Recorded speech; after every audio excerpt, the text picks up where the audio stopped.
Hello, explorers. Welcome into the heart of Papua New Guinea, a land of breathtaking beauty and astonishing cultural diversity. But beneath the vibrant traditions and lush landscapes lie customs that can seem, well, let's just say unsettling to the outside world. Today, we talk about top 5 scary tribes in Papua New Guinea, the whose unique practices might send a shiver down your spine, reminding us of the incredible spectrum of human experience. Top 5, the Chambri tribe. A scarification as a profound rite of transformation. For young Chambri men, they crave their body. This isn't simply body art, it's a crucial and deeply meaningful journey into manhood, as they transition from boyhood to adulthood. They undergo a ritualistic process where skilled elders use bamboo slivers or razor blades to meticulously carve intricate patterns onto their backs, chests, and buttocks. These cuts are deliberately made to resemble the rugged, scaled skin of the crocodile, which is a creature of immense significance in Chambri cosmology. The symbol is being swallowed by the ancestral crocodile and then reborn as a man, imbued with the strength, power, and resilience of this revered animal. The raised scars are seen as the teeth marks of the crocodile. The pain endured during the scarification process is a central aspect of the ritual. It's a test of the young man's strength, discipline, and endurance. The young boy will live in a house tambaran, or spirit house, after the scarification few week. They are separated from women and they will undergo instruction in tribal lore, traditions, and the significance of the rituals. Finally, the scarification scars will become a permanent testament. It is a significant journey from boyhood to manhood, and they are transformed into Chambri men. Papua New Guinea is a land where ancient traditions continue to thrive, offering a glimpse into the diverse and sometimes unsettling ways humans have adapted and found meaning in their world. These tribes, with their unique and sometimes startling customs, remind us that what we consider normal is merely a construct of our own cultural lens, and the world holds endless mysteries waiting to be understood. Top 4, the Asaro Mudmen. Their bodies caked in gray mud, grotesque masks contorting their faces into eerie expressions. These are the Asaro Mudmen of the Goroka region in the Eastern Highlands province. Legend says they were defeated in battle and had to hide in muddy swamps. When they emerged, covered in mud, their enemies fled in terror, believing them to be spirits. Here, spirit means holosa, which literally translates to ghosts. They also wear bamboo stick covers on their fingers, which are called bamboo fingers.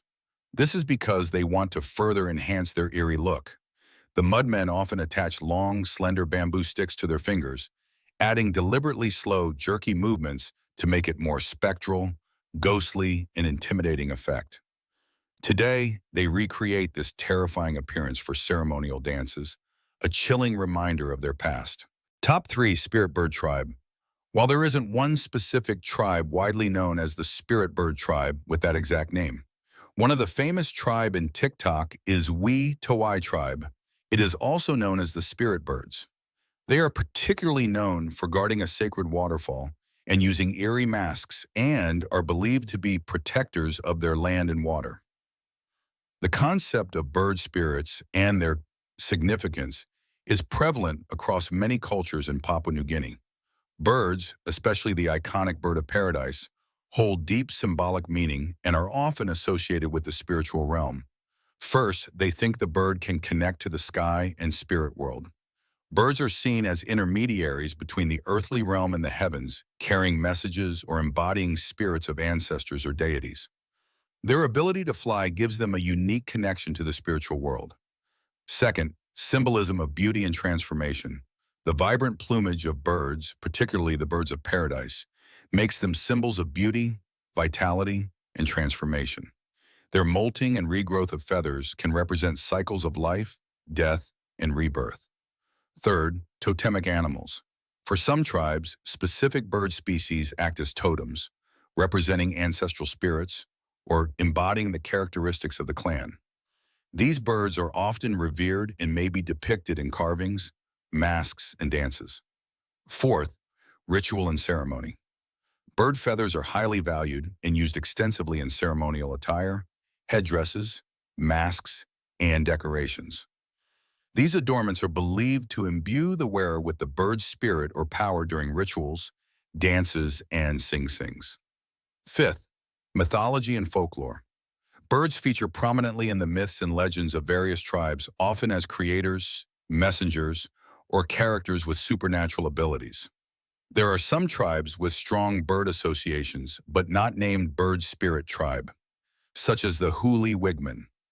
While famous for their human hair wigs, they also heavily incorporate bird of paradise feathers into their elaborate headdresses, signifying status and beauty. Top 2. Chimbu Skeleton Tribe. The term skeleton men in Papua New Guinea most commonly refers to a striking tradition of the Chimbu or Simbu people. The name is from their unique body paint. They adorn themselves with black paint over their entire bodies and then meticulously paint white lines to resemble a human skeleton. This creates a visually arresting and somewhat eerie effect, making them appear as walking skeletons. Why do they want to paint like this? The origins of this tradition are rooted in local folklore.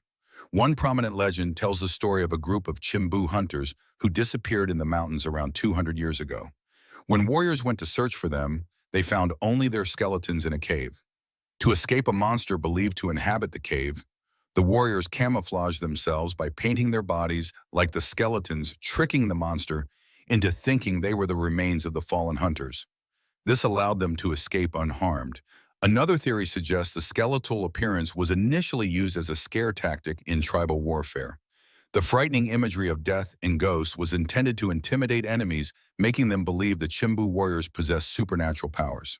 While the tradition has its roots in legend and potentially warfare, the skeleton men don't typically dress like this daily anymore. They are integrated into modern Papua New Guinean society.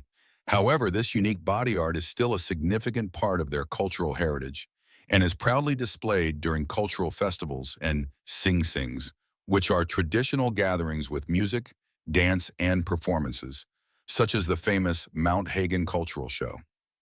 During these performances, the skeleton men often reenact the legend of the hunters and the monster, showcasing their history and identity. They are generally open to interacting with tourists and sharing their traditions, offering a fascinating glimpse into the diverse cultures of Papua New Guinea. Do you want to cosplay like a skeleton man? Fantastic. Top 1. The Four Tribe. The Four Tribe of Papua New Guinea practice cannibalism, specifically a form called endocannibalism, where they consume the bodies of their deceased relatives as a sign of mourning and respect. They think eating the deceased was seen as an act of love, respect, and remembrance. It was a way to keep the spirit or essence of the departed within the community and their living relatives. It can make a spiritual connection to absorb some of their deceased relatives' wisdom, strength, or life force. They also believed it can prevent decay by eating their body because consuming the body was a better way for the deceased to be honored than allowing their remains to rot in the ground or be eaten by insects. The practice of endocannibalism by the Four people is believed to have started around the turn of the 20th century. It became widely prevalent in the Four region of the Eastern Highlands province of Papua New Guinea, particularly during the mid-20th century. The practice largely ceased by the early 1960s due to the influence of Australian authorities who were Christian missionaries to discourage the practice. However, the bad consequences of this practice lingered for decades due to the long incubation period of kuru. What is kuru? It is a fatal prion disease transmitted through the consumption of infected brain tissue. Kuru, also known as the laughing death, a medical term called bovine spongiform encephalopathy, also known as mad cow disease, or variant Creutzfeldt-Jakob disease. This disease became epidemic among the Four people, particularly affecting women and children who were more likely to consume the infected brain. Symptoms of kuru typically start with tremors, difficulty walking, progressive loss of coordination, and dementia. Later stages may include involuntary movements like jerking or writhing, muscle stiffness, and mood swings. Death usually occurs within 1-2 years of symptom onset. There is no cure, no antibiotic, no specific treatment, only supportive treatment. The disease eventually declined as cannibalistic practices stopped, but cases continued to appear for many years due to the disease's lengthy incubation period. Luckily, the last confirmed case was in 2005. Okay, these are the top 5 scariest tribes in Papua New Guinea. Are you afraid to enter these tribes to engage them? Tell me and comment below. Don't forget to subscribe to me, See you in the next video.